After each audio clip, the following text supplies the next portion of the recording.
이번에는 미증시에서 있었던 종목별 메가 이슈들 정리해드리는 메가3 시간입니다. 먼저 핀비즈맵 확인해 보겠습니다. 모든 섹터가 하락했습니다. 그나마 헬스케어 섹터가 하락폭이 가장 적었고요. 금융 섹터와 에너지 섹터 등의 낙폭이 컸습니다.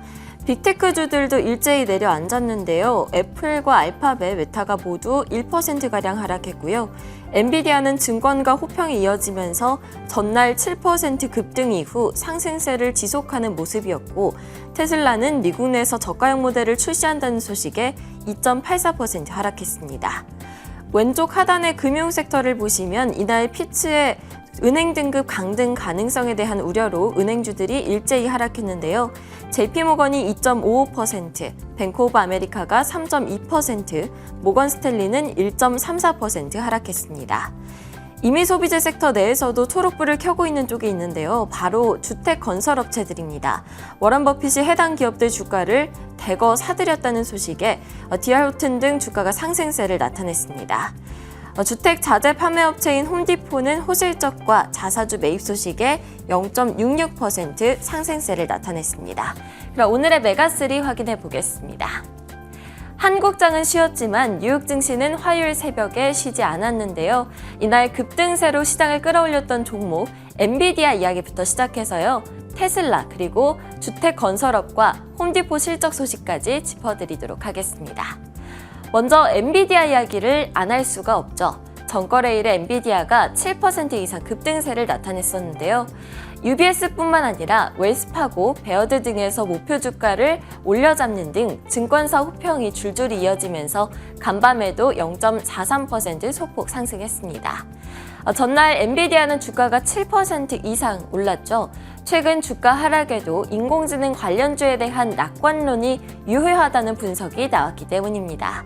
모건 스탠리는 엔비디아를 최선호 종목으로 유지한다면서 주가 하락에도 여전히 장기 전망을 낙관한다고 말했고요. 목표가는 $500로 유지했습니다. 이는 지난 금요일 종가 대비 22.4% 높은 수준이죠. 사우디아라비아와 아랍에미리트가 인공지능 소프트웨어 구축을 위해서 엔비디아의 고성능 반도체를 대거 매집하고 있다는 소식도 주가 급등에 일조했습니다.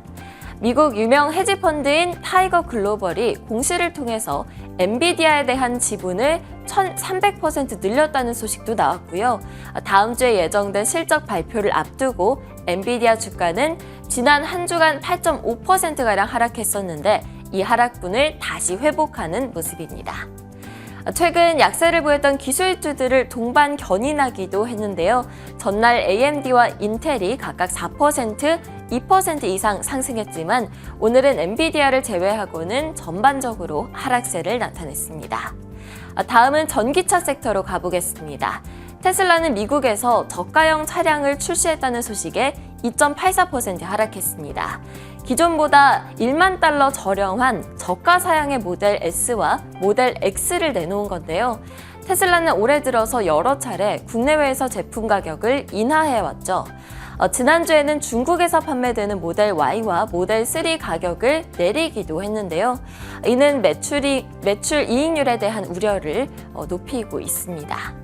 한편 전기차 스타트업인 피스커가 테슬라의 충전 장비를 채택할 것이라는 발표가 있었는데요. 이렇게 된다면 피스커를 비롯해서 포드, GM, 리비안, 풀스타 그리고 벤츠 등이 모두 테슬라의 자체 충전 표준인 NACS를 채택하게 되는 겁니다. 테슬라의 충전 네트워크 가치가 또다시 인정받는 순간으로 평가되고 있고요. 해당 소식에 차지 포인트 등 전기차 충전 기업들의 주가는 하락세를 나타내는 모습이었습니다. 한편 전기차 제조업체인 일렉트라 메카니카는 상업용 트럭 제조업체인 테브바에 인수된다는 소식에 0.87% 급등했고요. 베트남 전기차 스타트업인 빔페스트가 나스닥에 입성해서 거래를 시작했다는 소식도 주목을 받고 있습니다. 한편 워런 버핏의 버크셔 해서웨이가 2분기에 디알호튼, NVR, 레나 등 주택 건설업체 주식을 대거 매입한 것으로 알려졌는데요. 버크셔에서 건축시장 전망을 긍정적으로 보고 있다는 의미에서 디알호튼이 3% 가까이 오르는 등 해당 기업들의 주가가 상승세를 나타냈습니다. CNBC는 매우 흥미로운 시기에 버크셔 측에서 이와 같이 투자했다고 평가했는데요. 30년물 모기지 금리가 7%를 웃도는 상황이라서 일각에서는 미국 주택시장에 큰 침체가 닥칠 수 있다는 우려가 나오고 있기 때문입니다. 마지막으로 주택 자재 판매업체인 홈디포는 호실적 그리고 자사주 매입 소식에 0.66% 상승세를 나타냈습니다. 지난 분기 주당 순이익과 매출이 전망치를 뛰어넘었는데요. 이사회가 150억 달러 규모의 자사주 매입을 승인했다는 소식도 들려오면서 주가를 끌어올렸습니다.